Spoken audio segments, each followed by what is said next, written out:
Terima kasih Anda masih bersama kami. Bagi Anda yang baru saja bergabung, kami hadirkan kembali 3 berita utama hari ini. PPDB daring untuk masuk sekolah negeri dibuka luas. Sekolah swasta di Kota Semarang tetap kebanjiran pendaftar. Turnamen sepak bola Piala AFF U16 di Solo berakhir. Indonesia juara ketiga setelah melibas Vietnam 5 gol tanpa balas. Sadis, seorang suami di Wonosobo nekat membunuh istrinya yang meminta cerai.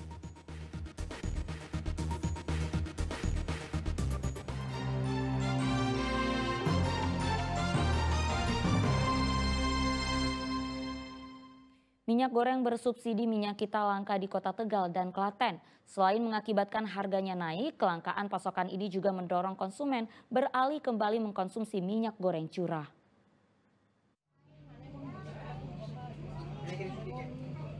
Dua pekan terakhir sulit untuk bisa menemukan minyak goreng minyak kita di warung-warung tradisional di Kota Tegal.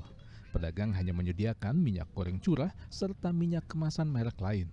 Beberapa kali pedagang telah meminta pengiriman namun tak kunjung dipenuhi karena stoknya kosong. Mereka mengaku enggan menyetok minyak kita karena harganya saat ini cukup mahal, Rp15.500 per liter, di atas HET Rp14.000. Saat minyak kita langka, harga minyak curah non-subsidi juga ikut naik menjadi Rp17.000 per kilogram. Minyak subsidi, yang subsidi itu kan seperti minyak kita tidak mempunyai stok barangnya karena susah untuk kita dapat ya. Jadi kita ya mau nggak mau nggak ada pilihan. Karena kita menjual minyak curah yang non-subsidi. Untuk harganya sekarang di level berarti 17.000 per kilo. Untuk kemarin itu kan sempat 16.500, seperti hari ini kenaikan tajam untuk minyak goreng untuk curah. Tak hanya di Kota Tegal, kenaikan harga minyak kita juga dialami para pedagang di Pasar Gede Klaten. Di Klaten, minyak kita bahkan dijual Rp16.000 per liter. Kondisi tersebut menyebabkan banyak konsumen yang beralih ke minyak goreng curah yang dijual dengan satuan per kilogram, sehingga memperoleh jumlah yang lebih banyak dengan harga lebih terjangkau. Minyak goreng curah dijual Rp17.000 per 1 kilogram atau 1,2 liter. Jual 16. Berapa liter? 1 liter. Pembeli banyak yang beralih ke minyak goreng lain, termasuk curah atau gimana, Bu? Ya minyak curah ya merek lain. Lebih murah yang lain, Mas. Lebih bagus merek yang lain tuh. Kalau minyak curahnya kan sekilo kan 1.200 mili. Mili apa Pak? Mili. Harga jualnya? Harga jualnya 17. Di sisi lain, pedagang yang masih menjual minyak kita mengaku harus membatasi jumlah pembelian supaya setiap konsumen dapat memperoleh minyak kita secara merata. Kita paling kalau misalnya eceran paling banyak ya 3 gitu biar kebagian rata semua sama bakul-bakul lainnya. Soalnya kita juga barangnya terbatas dapatnya. Per orang 3 liter jadi per pembeli. Iya. Pedagang berharap pasokan minyak kita di pasaran bisa segera pulih, serta harga jualnya bisa diturunkan hingga terjangkau oleh masyarakat yang berpenghasilan rendah. Kuncoro Wijayanto dan Krisna Agung melaporkan dari Kota Tegal dan Klaten. Ya, petani di Kecamatan Tuntang, Kabupaten Semarang berhasil panen raya padi dengan hasil lebih banyak dengan menggunakan pupuk kandang. Setelah mencoba menggunakan pupuk kandang, para petani mantap untuk menghentikan penggunaan pupuk kimia.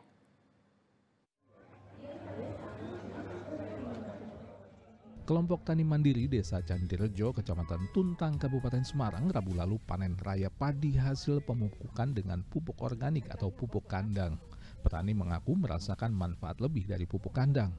Padi yang menggunakan pupuk organik produktivitas hasil panen setiap hektarnya naik dari 7 ton saat menggunakan pupuk urea menjadi 9,6 ton dengan pupuk kandang. Kenaikan hasil panen sekitar 2,6 ton per hektar ini meyakinkan para petani untuk beralih sepenuhnya dari pupuk kimia. Petani itu kan beda-beda ya. Ada yang suka urea, ada yang suka organik. Tapi kan yang masih suka urea itu kan belum untuk menjajal itu, mencoba pakai pupuk kandang. Gitu loh. Kalau sudah merasakan semuanya, insya Allah semuanya pakai pupuk kandang, meninggalkan ureanya gitu. Penggunaan pupuk organik ini dinilai sebagai pilihan yang tepat bagi petani di tengah sulitnya mendapatkan pupuk kimia bersubsidi. Selain saat ini lebih ekonomis, penggunaan pupuk kandang juga membuat tanah semakin subur. Pemkab Semarang berharap kesejahteraan petani bisa meningkat dengan penggunaan pupuk kandang. Ini sudah sangat bersyukur, bagus, dan ini tidak dimakan tikus. Kemudian yang kedua, dengan adanya penggantian dari pupuk kimia ke pupuk kandang atau istilahnya mengarah ke organik, ini sangat membantu bahwa tanah yang ada di sini akan semakin subur. Jangka panjangnya juga harus kita pikirkan. Kemudian dari sisi bisnisnya, bahwa dengan adanya penggantian dari pupuk kimia ke pupuk kandang ini akan meringankan beban para petani. Kadang ada kesulitan untuk mencari pupuk kimia. Selain konversi penggunaan pupuk organik, pemerintah juga telah menyalurkan bantuan alat mesin pertanian berupa traktor dan pompa air kepada kelompok tani agar proses penyiapan lahan tanaman padi bisa lebih cepat dan kebutuhan air bagi sawah bisa dipenuhi sepanjang tahun. Yulianto melaporkan dari Kabupaten Semarang. Meski pemerintah Kota Semarang membuka luas pendaftaran untuk masuk sekolah negeri melalui PPDB daring, namun sebagian sekolah swasta tak kekurangan peminat. Jumlah pendaftar bahkan hampir memenuhi kuota siswa tahun ini. Riuh rendahnya kesibukan proses penerimaan peserta didik baru PPDB untuk sekolah negeri di Kota Semarang dengan berbagai macam persoalan, mulai dari soal praktik titip menitip calon siswa, fisik sekolah dasar yang sudah tidak ada namun masih tercantum dalam sistem PPDB, dugaan penggunaan piagam palsu untuk jalur prestasi, hingga sekolah yang kekurangan siswa. Sejumlah sekolah swasta justru ramai pendaftar, salah satunya SMP Institut Indonesia Semarang. Saat ini dari kuota 180 siswa baru, sudah ada 150 calon siswa yang mendaftar. Kalau peminatnya luar biasa, ini masih banyak Mas, sampai sekarang sudah hampir 150. Nah, masih berjalan kan masih lama itu, berakhir kan sampai tanggal 20 Juli ya PPD. Ya kalau kuotanya gini, sebenarnya ya kalau kita inginnya sih bisa 6-7 kelas ya, jadi sekitar 180-an itu ya. Salah satu ibu calon peserta didik di SMP swasta ini mengaku ia bahkan tidak mendaftarkan anaknya ke sekolah negeri melalui PPDB daring, sebab suaminya dulu juga mengenyam pendidikan di sekolah ini. Karena alumni ayahnya dulunya di sini, katanya sekolahnya bagus, akreditasi A. Berarti sudah memang udah ya udah niat dari rumah, udah percaya sama Institut Indonesia, langsung swasta. Berarti memang iya percaya sama sini ya? Iya. Secara belum mencoba yang negeri? Belum. Nah, seperti sekolah swasta lainnya, pendaftaran penerimaan peserta didik baru masih dibuka hingga tanggal 20 Juli mendatang untuk memberikan kesempatan bagi calon siswa yang tidak diterima di sekolah negeri. Ali Mustafirin melaporkan dari Kota Semarang. Indonesia akhirnya menjadi juara ketiga pada turnamen sepak bola AFF usia 16 di Stadion Manahan Solo Rabu lalu. Indonesia pesta gol membantai Vietnam 5 gol tanpa balas. Turnamen AFF usia 16 di Stadion Manahan Solo berakhir sudah Rabu lalu. Namun penampilan timnas Indonesia pada pertandingan perebutan tempat ketiga melawan Vietnam memukau seluruh penonton di stadion. Indonesia mencukur habis Vietnam 5 gol tanpa balas. Di babak pertama, kedua kesebelasan Indonesia maupun Vietnam tampil saling serang. Namun, gol baru tercipta di penghujung babak pertama. Sebuah umpan terobosan Fandi Ahmad ke Muhammad Zahabi Goli di menit 45 berhasil dieksekusi baik dengan tendangan kecohan Goli. 1-0 untuk keunggulan timnas U16 Indonesia. Belum juga selesai babak pertama, tendangan mendatar Dava Zaidan dalam kotak penalti Vietnam berhasil masuk ke sudut kiri gawang Vietnam di menit ketiga injury time babak pertama. Skor akhir babak pertama 2-0, Indonesia memimpin. Di babak kedua, skuad U16 Indonesia asuhan coach Nova Arianto masih haus gol. Di menit ke-74, Daniel Alfredo yang berhasil memotong umpan pemain Vietnam, mengecoh dua pemain belakang Vietnam dan mencetak gol dengan tendangan mendatar yang tak mampu dihalau penjaga gawang Vietnam. 3-0 untuk keunggulan Indonesia.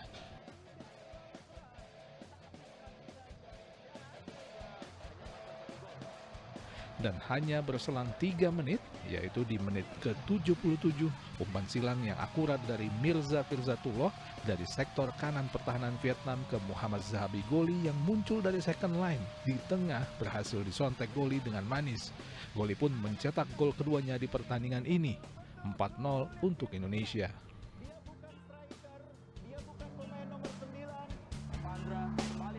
Kebobolan 4 gol, penjaga gawang Vietnam kembali harus memungut bola dari dalam gawangnya sendiri di menit ke-82 setelah Mirza Firzatullah yang duel dengan pemain belakang Vietnam kembali berperan memberikan assist kepada Daniel Alfredo yang berdiri bebas.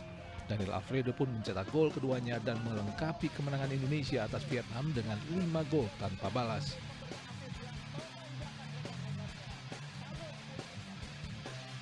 Sedang di partai final perebutan juara, Australia akhirnya mengalahkan Thailand dengan adu penalti. Kedua kesebelasan di waktu normal bermain imbang 1-1.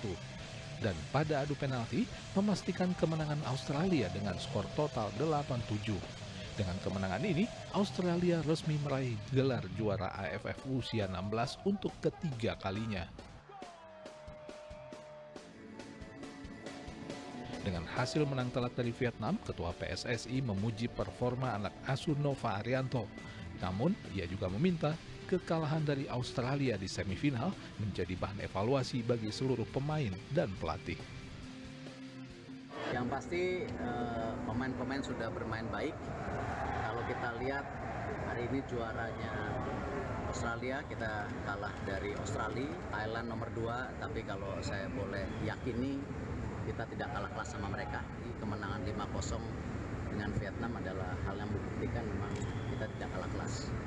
Cuman bola bundar, introspeksi buat pemain, pelatih.